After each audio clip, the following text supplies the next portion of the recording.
Hello friends, welcome to the new session of quantitative aptitude. Today we are going to discuss about the different types of numbers. इस session में हम पढ़ेंगे numbers कौन कौन से होते हैं, जो numbers rational, irrational, integers and so on, जो वेरियस काइंड्स ऑफ नंबर्स हमने पढ़े हैं उन सभी को डिटेल्ड में जानेंगे। कौन सा नंबर किस कैटेगरी में आता है, कौन से नंबर्स इंपॉर्टेंट हैं और क्या उनके बीच में रिलेशन है, क्या सिमिलरिटीज हैं, क्या डिससिमिलरिटीज हैं, उन सभी को डीपली हम अंडरस्टूड करेंगे। सबसे पहले जो नंबर सिस्टम हमने पढ़ना होता है वो होता है decimal number system. There are various kinds of number systems. Computer की लैंग्वेज में कहें तो कई नंबर सिस्टम्स होते हैं, binary, octal, hexadecimal and decimal.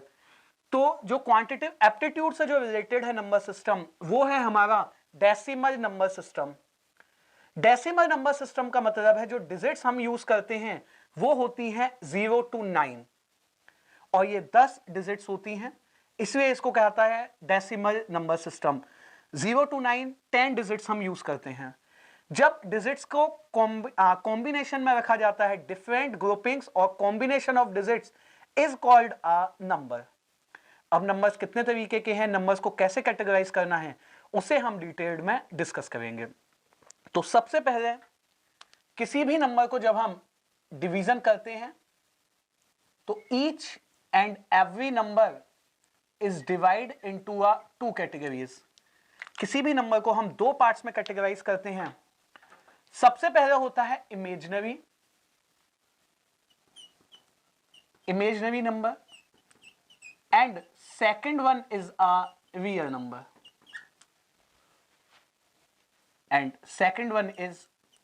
Number तो जब भी हमें किसी भी नंबर को कैटेगराइज करना है तो दो main numbers, real and imaginary. Imaginary को अगर हम रिप्रेजेंट करना चाहें तो आई से रिप्रेजेंट कर देते हैं if we want to give the notations, and real number को रिप्रेजेंट करना चाहें तो आर से। नंबर्स को ये दो पार्ट्स में हम कैटेगराइज करते हैं, one is a real and second one is a imaginary. सबसे पहले समझते हैं इमेजिनरी नंबर्स किसे कहते हैं। जब भी स्क्वायर रूट के अंदर कोई भी नंबर नेगेटिव बन जाता है, स्क्वायर रूट के अंदर कोई भी संख्या जब नेगेटिव बन जाती है उसे कहते हैं इमेजिनरी, और उसको हम कैलकुलेट नहीं कर सकते, फर्दर उसको रिडक्शन नहीं किया जा सकता। सो फॉर एग्जाम्पल, अगर अंडर रूट में -7 बन जाए, -1 बन जाए, -5 बन जाए, etcetera, all are imaginary numbers. Square root के अंदर नेगेटिव बनते ही कोई भी नंबर क्या बन जाएगा, कोई भी नंबर हमारा इमेजिनरी बन जाएगा, काल्पनिक बन जाएगा, जिसको परिकालित यानी कि जिसको फर्दर रिड्यूस नहीं किया जा सकता। अब रियल नंबर्स क्या होते हैं? Real numbers are the set of the numbers which we can represent on a number line. वो सभी नंबर्स जिसे हम नंबर लाइन पर शो कर सकते हैं, रैशनल और इरैशनल, सभी का कॉम्बिनेशन होता है real numbers. Real numbers minus infinite से लेके और प्लस इनफाइनाइट तक वो सभी नंबर्स जिन्हें हम नंबर लाइन पर शो कर सकते हैं, either rational, decimal, irrational, integer, various kind of numbers, सभी का कॉम्बिनेशन रियल। सिर्फ किन नंबर्स को हमने हटा देना है? इमेजिनरी नंबर्स जो स्क्वायर रूट में -1 बनाते हैं या स्क्वायर रूट में नेगेटिव होते हैं। इमेजिनरी नंबर से रिगार्डिंग कोई भी इंफॉर्मेशन ज्यादा हमें पता नहीं करनी, क्योंकि we have only concern with the real numbers only. Through the quantitative aptitude we are only concern with the real numbers. और if we say that we have to consider with the advanced maths, still we have to consider only with the real numbers. Surds, indices, कोई भी हम section पढ़ें हमें मतलब सिर्फ real numbers से होता है। ओके अब रियल नंबर्स को दो पार्ट्स में कैटेगराइज किया जाता है, उन दोनों पार्ट्स को पढ़ते हैं।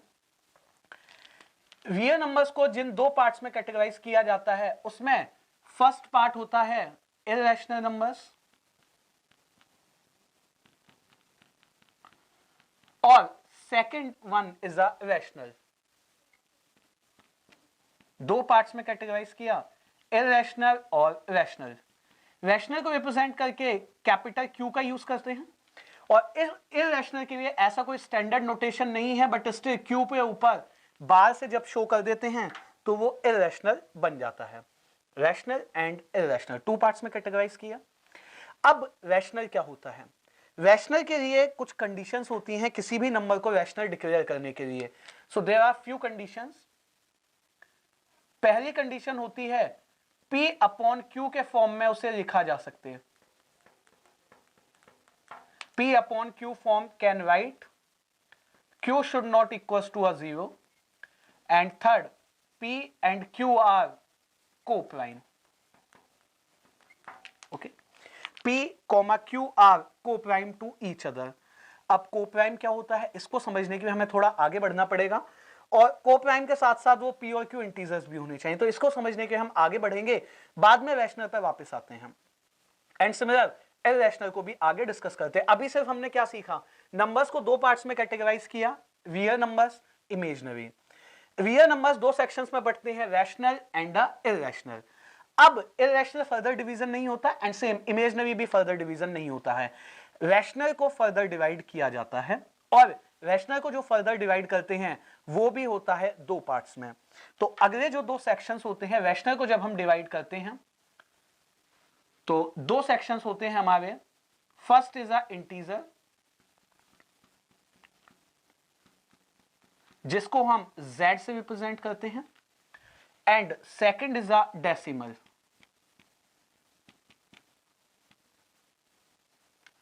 सेकंड इज अ डेसिमल, गलत हो गया। रैशनल नंबर को फर्दर दो पार्ट्स में डिवाइड किया जाता है। One is a decimal and second one is a integer. First one is a decimal and second one is a integer. Integer को रिप्रेजेंट करते हैं सिंबॉलिकल z से और डेसिमल को रिप्रेजेंट करना हो तो d से। ठीक है, अब बात करते हैं इंटीजर्स की पहले, उसके बाद डेसिमल पे आएंगे। इंटीजर को अगर कैटेगराइज करना है, integer will categorise into a three parts. उससे पहले जानते हैं इंटीजर्स होते क्या हैं। इंटीजर्स का मतलब होता है वो नंबर्स जो कंप्लीट हैं, जिन्हें हिंदी में पूर्णांक कहते हैं। पूर्णांक कंप्लीट का मतलब जो पॉइंट और डेसिमल में नहीं गए, जैसे 7, 100, 1000, -10, -1, -5। -0.5 इज नॉट अ इंटीजर क्योंकि वो डेसिमल में चला गया। तो जो नंबर्स रैशनल हो, P अपॉन Q का फॉर्म तो होगा ही, लेकिन वो पॉइंट में ना जाएं तो वो सभी इंटीजर्स का पार्ट, कंप्लीट नंबर्स इंटीजर्स का पार्ट होते हैं। और हम ये भी कह सकते हैं P अपॉन Q के फॉर्म में सभी इंटीजर्स Q की वैल्यू 1 होती है, 0 तो हो ही नहीं सकती, और Q की वैल्यू फिक्स होती है 1, वो सभी इंटीजर्स कहलाते हैं। तो इसकी जो लिमिट होती है माइनस इनफाइनाइट से इनफाइनाइट ही होती है, लेकिन सभी पूर्णांक यानी इंटीजर्स आएंगे, कोई डेसिमल इसमें नहीं आएगा। अब इंटीजर्स को भी तीन पार्ट्स में कैटेगराइज किया जाता है।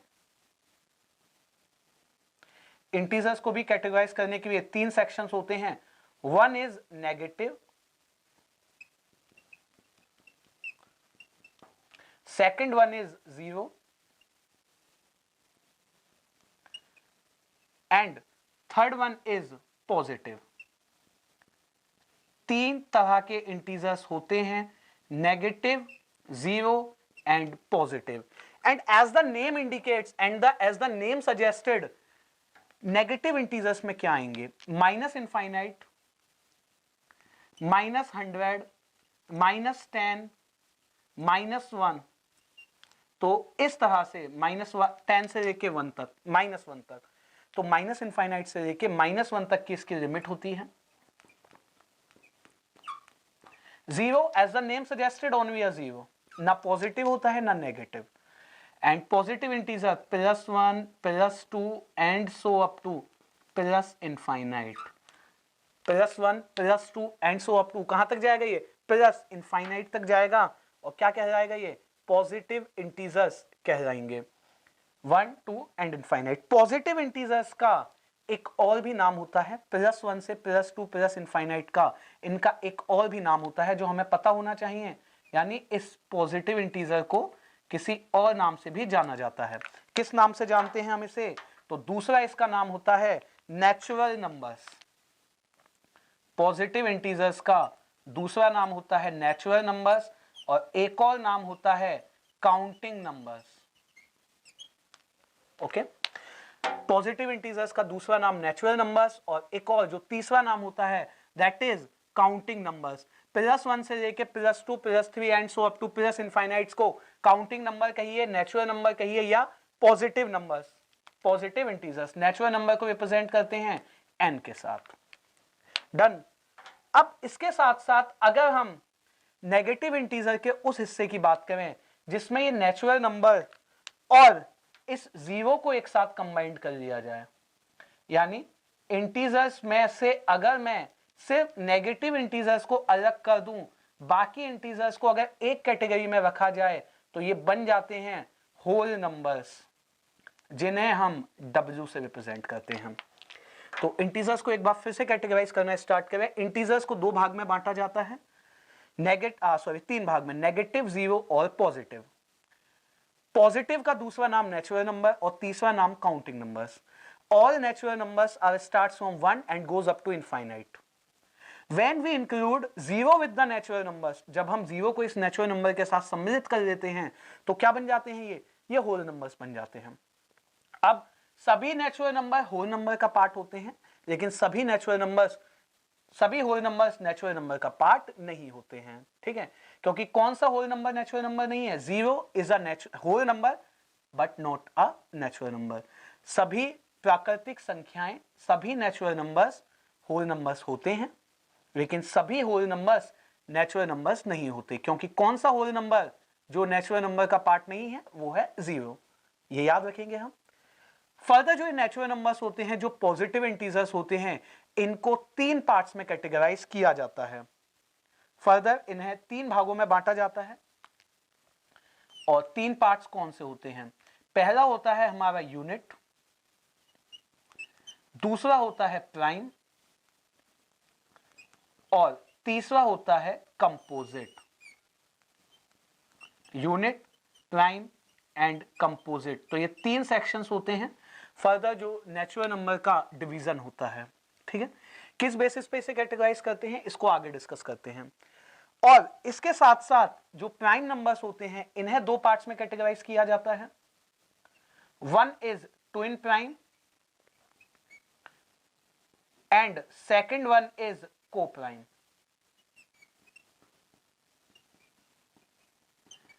प्राइम नंबर्स को 2 पार्ट्स में कैटेगराइज करते हैं। एक होता है हमारा ट्विन प्राइम, और सेकंड क्या होता है? सेकंड होता है हमारा कोप्राइम। ठीक है, इंटीजर्स हमने बांटे 3 भाग में। Positive integers again 3 parts, and then prime division into 2 parts. Decimal पे आ जाते हैं। डेसिमल को जब हम डिवाइड देते हैं, डेसिमल डिवाइड होता है 2 पार्ट्स में, terminating decimal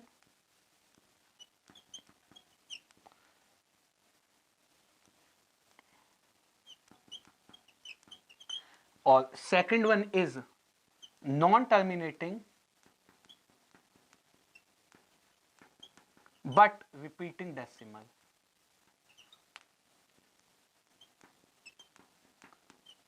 non terminating but repeating decimal. तो पहले इसको एग्जांपल समझ लेते हैं। टर्मिनेटिंग डेसिमल क्या होते हैं? अगर मैंने कहा 1/5, तो 1/5 का क्या मतलब है? 0.2। तो पॉइंट के बाद ये फिनिश हो गया 0.2, इसके आगे फर्दर कुछ नहीं आएगा। सिमिलर मैंने लिखा 1/4, 0.25, पॉइंट के बाद फिनिश हो गया 0.25 के बाद, डन। तो ये हो गया terminate. Now there is a non terminating but repeating decimal, meaning अगर मैं 1/3 लिखता हूं, ये क्या बनेगा? 0.333 एंड सो अप टू 3। जब तक आप लिखते रहेंगे 3 आता रहेगा, ना तो डेसिमल खत्म होगा और ना ही ये टर्मिनेट हुआ कहीं, बट रिपीट होता रहा। इसको शॉर्ट में लिखने का वे होता है 0.3, जो डिजिट रिपीट हुई है उसके ऊपर बार। इसी तरह से अगर मैं 1/6 लिखता हूं तो 0.1666 एंड सो अप टू 6। अगर इसको मैंने शॉर्ट में लिखना है तो क्या लिखेंगे? 0.16 एंड बी रिमेंबर डिजिट कौन सी रिपीट हुई है? 1 पॉइंट के बाद आया बट रिपीट नहीं है, रिपीट से 6 हुआ है। अगर हम 0.16 के ऊपर बार लगा देंगे तो ये क्या हो जाएगा? ये हमारा इनकरेक्ट हो जाएगा। ठीक है, that will be incorrect one. अब डेसिमल हमारा डन हो गया, decimal, terminating, non terminating, 2 sections थे डन। अब जो मेन जो हमारा हिस्सा है वो है इंटीजर्स में पॉजिटिव, यूनिट, प्राइम और composite. Now we have to understand what is a unit, what is prime and what is a composite. इसके लिए हमें नंबर ऑफ फैक्टर्स को समझना होगा। तो पहले हम एक बार नंबर ऑफ फैक्टर्स को डिस्कस कर लेते हैं, फिर इन तीनों में अंतर हमें खुद समझ में आ जाएगा। What is the meaning of number of factors, और नंबर ऑफ डिवाइजर्स भी से हम कह सकते हैं। Let's take an example. एक नंबर हम डिसाइड करते हैं, सपोज करिए 4 एक नंबर है। अब 4 किस किस की टेबल में आता है या 4 किस किस से डिविजिबल है। तो अगर मैं ये कहूं 4 1 के टेबल में आता ही होगा और 4 अपनी टेबल में आता ही होगा। इसके बाद 1 और 4 के बीच में ये किसके टेबल में आता है, 2 की टेबल में। So how many numbers are there in which 4 is coming. 4 कितने नंबर्स की टेबल में आया, 1 2 3, तो 4 3 नंबर्स की टेबल में आया। तो इसके नंबर ऑफ फैक्टर्स जो हो गए वो 3 हो गए। ठीक है, इसी बेसिस पे यूनिट, प्राइम और कंपोजिट को डिवाइड किया जाता है। जिसके नंबर ऑफ फैक्टर्स 2 होते हैं वो प्राइम होता है, जिसके number of factors more than 2 होते हैं वो कंपोजिट होता है, और जिसके नंबर ऑफ फैक्टर्स 1 होते हैं वो यूनिट होता है। अब अगर मैं बात करूं 4, तो 1 2 3 नंबर ऑफ फैक्टर्स, यानी ये कितने नंबर्स के टेबल में आता है, 3। So 4 will become a composite number, that is a see, composite integer है ये। ठीक है, that is see, composite integers है। इसी तरह से let's take one more example. If I took 5, 1 और 5 इन 2 के टेबल में आया, 2 3 4 किसी और के टेबल में नहीं आएगा। तो 2 3 4 किसी और के टेबल में नहीं आया, तो इसके नंबर ऑफ फैक्टर्स कितने बने, इसके नंबर ऑफ फैक्टर्स बने 2, और नंबर ऑफ फैक्टर्स 2 बने इसके, so that number is a prime number. Okay, and one more example, if I talk about a 1, अपने टेबल में आएगा ही और 1 में आएगा ही, बट क्या ये 2 डिस्टिंक्ट फैक्टर्स हैं, बिल्कुल नहीं, फैक्टर तो एक ही हुआ। तो अगर मैं बात करूं 1 के फैक्टर्स के लिए, तो 1 के फैक्टर्स बने कितने, सिर्फ एक ही फैक्टर है। तो सिर्फ एक ही फैक्टर है, तो ये नंबर कैसा है, ये एक यूनिट नंबर है। तो मैं ये भी कह सकता हूं यूनिट में सिर्फ एक ही नंबर आ सकता है, और जो खुद 1 है। प्राइम में कौन से नंबर्स आएंगे, जिनके 2 फैक्टर्स हैं, खुद अपने नंबर में, खुद अपने टेबल में आएंगे और 1 के टेबल में। और कंपोजिट, जिनके 2 से ज्यादा फैक्टर्स होंगे। प्राइम नंबर्स स्टार्ट होते हैं 2 से, 2 3 5 7 and so on are the prime numbers. Composite कहां से स्टार्ट होता है, कंपोजिट स्टार्ट होता है 4 से, 4 6 8 10 एंड सो ऑन, 9 भी होता है, 4 6 8 9 10 एंड सो ऑन। ये होते हैं कंपोजिट नंबर्स।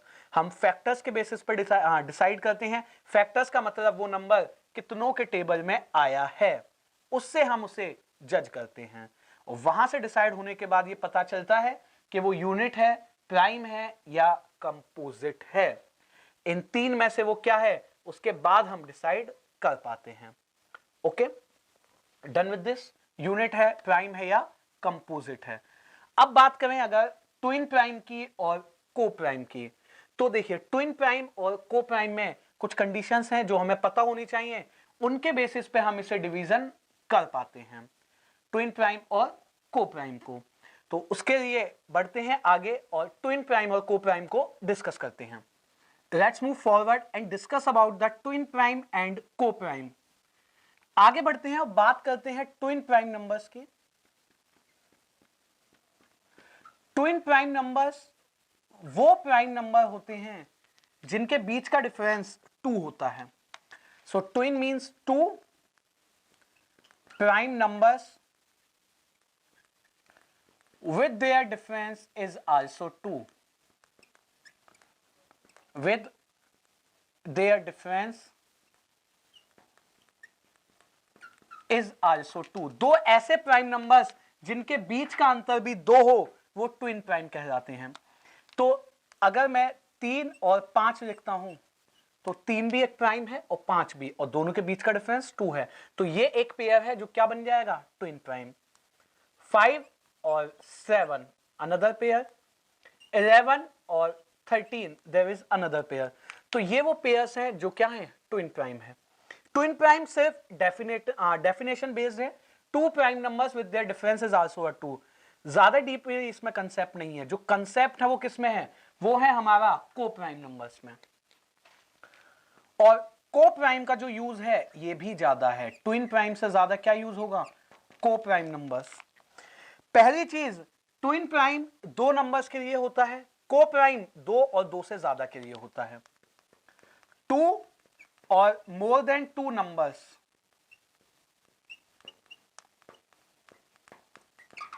2 और मोर देन 2 नंबर्स, और जो नंबर्स होंगे इट्स ऑब्वियस वो इंटीजर्स ही होंगे। 2 और 2 से ज्यादा ऐसे इंटीजर्स जिनमें कोई भी फैक्टर कॉमन ना हो। 2 more than 2 numbers which have no common factor is called co-prime और are called co-prime। 2 और 2 से ज्यादा ऐसे नंबर्स जिनमें कोई भी फैक्टर कॉमन ना हो वो को-प्राइम कहलाते हैं। Let's suppose I took an example 4 and 9। 4 किस किस के टेबल में आता है, 4 आता है 1 के टेबल में, 2 के टेबल में, 4 के टेबल में, और 9 1 के टेबल में, 3 के टेबल में और 9 के टेबल में। 1 3 9 1 2 4। तो अब जो कॉमन फैक्टर्स की बात होती है, 2 और more than 2 integers which have no common factor, और इसमें एक और कंडीशन होती है एक्सेप्ट 1, यानी 1 को छोड़ के कोई फैक्टर कॉमन नहीं होना चाहिए। तो आप अगर देखेंगे तो 1 को छोड़ के 2 और 4 3 और 9 इनके बीच में कोई फैक्टर कॉमन नहीं है, तो ये क्या बन गए, ये को-प्राइम बन गए। वही को-प्राइम जो यहां रैशनल के वक्त मैंने आपको कहा था, और इसीलिए इस कंडीशन को मैंने होल्ड पे डाला था, क्योंकि हमें पता तो हो को-प्राइम होते क्या हैं। ये 2 नंबर्स के लिए था। एक एग्जांपल लेते हैं जो 2 से ज्यादा के लिए होगा, 3 नंबर्स के लिए। 5 6 10। अगर मैं 10 के फैक्टर्स लिखता हूं तो देखिए 10 किस किस के टेबल में आता है, 1 के टेबल में, 2 के टेबल में, 5 के टेबल में और 10। 6 किस किस के टेबल में आता है, 1 2 3 और 6, और 5 1 और 5 के टेबल में। तो अगर देखिए मैं 1 को एक्सेप्ट कर दूं, एक्सेप्ट 1। अगर आप 2 की बात करते हैं तो 2 10 का फैक्टर भी है, 6 का भी है, लेकिन वो 5 का तो नहीं है।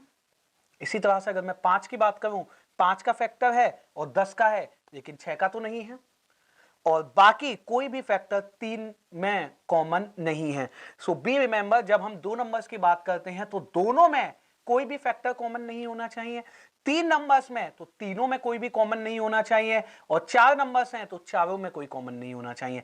जितने नंबर हमें गिवन है, जितने इंटीजर्स हमें गिवन है, जितने पॉजिटिव इंटीजर्स हमें गिवन है, अगर उन सब में किसी में कोई भी फैक्टर एक्सेप्ट 1 कॉमन नहीं है तो वो को-प्राइम हो जाएंगे। ठीक है, 2 में कॉमन है, 3 में, 4 में, मैटर नहीं करता, जितने नंबर्स हैं टोटल सब में से अगर कॉमन नहीं है तो वो को-प्राइम। तो अब अगर यहां पे हम आए, रैशनल पे वापस आए, P अपॉन Q के फॉर्म में लिख पाए, Q 0 ना हो और P और Q क्या हो जाए, coprime. So let's take an example. If I said 7/5 whether it is a rational or not, तो 7/5 P अपॉन Q का फॉर्म है या नहीं, तो कंडीशन फर्स्ट टिक हुई। Q का मान 0 नहीं है, कंडीशन सेकंड टिक हुई। P और Q दोनों को-प्राइम है क्या, तो 7 और 5, 7 के जो फैक्टर्स हैं 1 और 7 है, 5 के 1 और 5, एक्सेप्ट 1 कोई फैक्टर कॉमन नहीं, तो ये को-प्राइम भी है। तो तीनों कंडीशन टिक, तो ये एक रैशनल नंबर हो गया। इसी तरह से अगर हमें कहा जाए 1/0 क्या ये को-प्राइम है, सॉरी क्या ये रैशनल है, तो Q का मान 0 नहीं होना चाहिए, ये 0 हो गया तो ये रैशनल नंबर नहीं है, ये इनफाइनाइट बन जाएगा और रैशनल नहीं रहा। वहीं अगर हम बात करें एक और example 0/1, so be remember P और Q के फॉर्म था ये, उसके बाद P अपॉन Q का फॉर्म तो था, लेकिन Q का मान 0 भी नहीं था। क्या ये दोनों, क्या इनमें कोप्राइम है? तो कोप्राइम हम किसके लिए डिफाइन करते हैं? पॉजिटिव इंटीजर्स के लिए। So again 0 upon 1 is not a rational number. Okay, इसके आगे बढ़ते हैं। जो आखिरी पोर्शन है हमारा इररेशनल, उसे हम डिस्कस करते हैं। तो इररेशनल का पहले एक और नाम भी होता है, उसे जान लेते हैं। Non terminating non repeating decimals. Non terminating non repeating decimals होते हैं, उन्हें इररेशनल कहा जाता है। तो जिस तरह से डेसिमल्स दो सेक्शंस यहां पढ़े थे, टर्मिनेटिंग और नॉन टर्मिनेटिंग बट रिपीटिंग, ये होता है नॉन टर्मिनेटिंग नॉन रिपीटिंग। जो भी स्क्वायर रूट क्यूब रूट्स के अंदर नंबर हो और वो परफेक्टली बाहर ना आ पाए, वो सभी इररेशनल कहलाते हैं। जब आप इनको डेसिमल में कन्वर्ट करेंगे तो ये नॉन टर्मिनेटिंग रहेंगे और ये नॉन रिपीटिंग रहेंगे। जब हम इन्हें डेसिमल्स में कन्वर्ट करेंगे, नॉन टर्मिनेटिंग नॉन रिपीटिंग। अगर सपोज करिए कोई ऐसा एग्जांपल हमने लिखा स्क्वायर रूट ऑफ 25, तो ये क्या बन जाएगा? ये आप सॉल्व कर पाएंगे, 5 बन जाएगा। तो ये इररेशनल नहीं रहा। तो इररेशनल का मतलब ऐसा नंबर जो square root cube root nth root हो और परफेक्टली बाहर ना आ पाए। ओके, तो एक बात देखिए, इन सबको कंबाइंड भी गो थ्रू करते हैं। सबसे पहले नंबर्स को हमने दो भागों में बांटा, रियल और इमेजिनरी। इमेजिनरी का मतलब अंडर रूट स्क्वायर रूट में माइनस बन गया इमेजिनरी। रियल नंबर्स जिसे नंबर लाइन पर शो कर सके, माइनस इनफाइनाइट से इनफाइनाइट के बीच। रियल नंबर्स को दो पार्ट्स में कैटेगराइज किया, रैशनल, इररेशनल। अब रैशनल को लिखने की तीन कंडीशंस, अब ये तीनों कंडीशंस हमें पता है, P अपॉन Q में लिख पाए, Q 0 ना हो और P और Q कोप्राइम हो। कोप्राइम का मतलब nothing factor is common, no factor is a common in between P and Q। 7/5 एक रैशनल नंबर है बट 1/0 नहीं है, ये एग्जांपल्स हमने दिया। इररेशनल का दूसरा नाम क्या होता है? Non terminating non repeating decimals, यानी स्क्वायर रूट क्यूब रूट्स के अंदर nth रूट के अंदर वो नंबर्स जो परफेक्टली बाहर ना आ पाए। उसके बाद रैशनल को हमने दो पार्ट्स में कैटेगराइज किया, एक डेसिमल एक इंटीजर्स। डेसिमल में डेसिमल्स को दो पार्ट्स, टर्मिनेटिंग और नॉन टर्मिनेटिंग। टर्मिनेटिंग डेसिमल का मतलब जो पॉइंट के बाद एक सर्टेन प्लेस पे जाके फिनिश अप हो जाएंगे। Non terminating but repeating decimals, non terminating और रिपीटिंग डेसिमल्स वो नंबर्स जो पॉइंट के बाद फिनिश नहीं होंगे, रिपीट होते रहेंगे। तो 1/3 0.3 पे बार, 1/6 0.16 पे बार only. Let's come to the integers. Integers यानी कि पूर्णांक, जो नंबर कंप्लीट होते हैं, जो पॉइंट में नहीं जाते। नेगेटिव, जीरो और पॉजिटिव। पॉजिटिव इंटीजर का दूसरा नाम था नेचुरल नंबर और उनका एक और नाम काउंटिंग। काउंटिंग या नेचुरल नंबर को जब जीरो के साथ जोड़ते हैं तो बन जाता है होल नंबर्स। ठीक है, पॉजिटिव को हमने तीन भागों में बांटा, यूनिट, प्राइम और कंपोजिट। ये हमने फैक्टर्स के बेसिस पर बांटा। जिस नंबर के फैक्टर सिर्फ एक होगा वो यूनिट नंबर, इसमें एक ही एग्जांपल बन सकता है जो नंबर है 1। जिसके एक से ज्यादा यानी दो फैक्टर्स होंगे तो वो प्राइम नंबर्स, नंबर 1 से एक तो डिविजिबल और बाय इटसेल्फ, और कंपोजिट जिसके दो से ज्यादा फैक्टर्स। ठीक है, प्राइम नंबर स्टार्ट होते हैं 2 से, 3, 5, 7, 11, 13, 17, 19 एंड सो ऑन। जो दो होता है सबसे स्मॉलेस्ट प्राइम नंबर, दो अकेला इवन प्राइम नंबर। दो के बाद जितने प्राइम नंबर्स होंगे सभी होंगे ऑड। और यहीं से एक और कंसेप्ट आता है कि what is meant by even and odd integers. पहली चीज आपने याद रखनी है, जो इवन और ऑड होता है इंटीजर्स के लिए डिफाइन होता है, इवन और ऑड जो होता है सिर्फ और सिर्फ इंटीजर्स के लिए डिफाइन होता है। अगर मुझसे कोई पूछ लेगा 1.4 क्या है, इवन है या ऑड है, तो 1.4 ना इवन है ना ऑड है, बिकॉज ये डेसिमल है। कौन सा डेसिमल है? ये टर्मिनेटिंग डेसिमल है। तो ये जब इंटीजर ही नहीं है तो इवन और ऑड के बेसिस पर डिफाइन कर ही नहीं पाएंगे। इवन क्या होता है? जो दो से डिविजिबल हो वो इवन, और जो दो से डिविजिबल ना हो वो ऑड। नॉट डिविजिबल बाय 2, तो जो दो के टेबल में आते हैं वो इवन, जो नहीं आते वो ऑड। जैसे 16, 18, -6, -4, 12, सॉरी 13, 15 -7 -9। तो इवन और ऑड दोनों इंटीजर्स के लिए डिफाइन होता है, नेगेटिव के लिए भी और पॉजिटिव के लिए भी। ऐसा कुछ नहीं है कि सिर्फ ये पॉजिटिव से या नेगेटिव के लिए, बट डेसिमल के लिए डिफाइन नहीं होता। तो अगर 1.4 हमसे किसी ने पूछा तो 1.4 is a decimal not a integer first, इसमें ना इवन है ना ऑड है। जो 2 से डिविजिबल वो इवन, जो 2 से नहीं हुए डिविजिबल वो क्या बन जाते हैं, वो बन जाते हैं ऑड। अब इसके ऊपर एक क्वेश्चन आता है जो काफी कई बार जो एग्जाम्स में देखा गया है, और क्वेश्चन होता है whether pi is a rational और इररेशनल नंबर। जो पाई है जो हम सबने पढ़ा होगा, जो मेंसुरेशन में यूज किया है, क्या पाई एक रैशनल नंबर है या इररेशनल। तो आगे बढ़ते हैं और उससे डिस्कस करते हैं कि पाई क्या है, रैशनल या irrational. Let's move forward and discuss about the pi, whether pi is a rational और इररेशनल नंबर। तो पाई हमने जब भी हमने मैथमेटिकली यूज किया होगा, हम पाई को हमेशा क्या मान के चलते हैं, we always take pi is equal to 22/7। अगर 22/7 पाई की वैल्यू कंसीडर करें तो ये हो गया P अपॉन Q का फॉर्मेट, जिसमें Q का मान 0 भी नहीं है और P और Q दोनों को प्राइम भी हैं। क्योंकि आप देख सकते हैं 22 और 7, 22 के फैक्टर्स होंगे 1, 2, 11, 22 और 7 के 1 और 7, except 1 there is no common factor. तो क्या बन गया, ये रैशनल की तरफ इशारा करता है। अगर वहीं मैं 22/7 के डेसिमल वैल्यू की बात करूं तो ये होता है 3.142857, 142857 एंड फिर से 142857 एंड सो ऑन। अब इसको अगर पॉइंट में बात करें तो 3.142857 की जो ये चेन है यही रिपीट होती है। तो 142857 के ऊपर क्या आ जाएगा, ये आ जाएगा बार। तो आप देख सकते हैं अगर ये इसके ऊपर बार आ जाता है 142857 के ऊपर, तो रिपीटिंग डेसिमल हो गया और नॉन टर्मिनेटिंग। तो किसका पार्ट होता है, ये रैशनल का। नॉन टर्मिनेटिंग और रिपीटिंग डेसिमल, तो ये किसका पार्ट बना। तो यहां से भी किस तरफ इशारा है कि ये एक रैशनल नंबर है, चाहे फ्रैक्शन वैल्यू चाहे इससे। अब एक्चुअल में जो पाई होता है वो एक इररेशनल नंबर होता है। तो ऐसा क्यों होता है, बिकॉज जहां से हमने ये स्टार्ट किया पाई इज इक्वल टू 22/7, यही गलत है। पाई का मान 22/7 नहीं होता है, पाई का मान नियरली इक्वल टू 22/7 और वहीं पाई का मान नियरली इक्वल्स टू 3.142857 के ऊपर बार।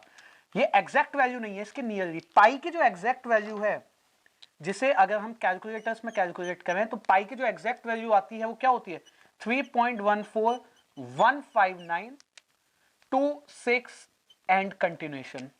तो जो पाई की एग्जैक्ट वैल्यू की जब आप बात करेंगे तो वो एक नॉन टर्मिनेटिंग डेसिमल होगा एंड नॉन रिपीटिंग डेसिमल होगा। तो नॉन टर्मिनेटिंग नॉन रिपीटिंग किसका पार्ट होता है, इररेशनल का। सो दैट कंक्लूड कि जो पाई है वो एक इररेशनल नंबर है। तो पाई का मान 22/7 नहीं होता है, वो हम मैथमेटिकली कैलकुलेशन के लिए लेते हैं। एग्जैक्ट वैल्यू पाई की 22/7 नहीं होती और ना ही 3.142857 पे बार। सो ये कंक्लूड करता है कि पाई एक इररेशनल नंबर है। तो रैशनल और इररेशनल में पूछा गया एक ही क्वेश्चन है कि पाई के रेस्पेक्ट में whether it is a rational और इररेशनल। बाकी जितने नंबर्स का हमने डिस्कशन किया, ये सारे नंबर्स हमें पता होने चाहिए कौन किस कैटेगरी में आता है, किसकी क्या प्रॉपर्टीज हैं, वो सभी चीजें आपको पता होनी चाहिए। तो ये नंबर्स का एक इंट्रोडक्शन था, नंबर्स के बारे में हमने जाना, नंबर्स कितने प्रकार के होते हैं, उन्हें कैसे कैटेगराइज करते हैं, किस सेक्शन को किसके अंडर रखा जाता है। तो that's an introduction of numbers. तो ये सेशन बस इतना ही जिसमें हम सिर्फ नंबर्स के बारे में जाना। आगे बढ़ेंगे और आने वाले सेशंस में बाकी नंबर सिस्टम को हम कवर करेंगे। That and with this session. Thank you.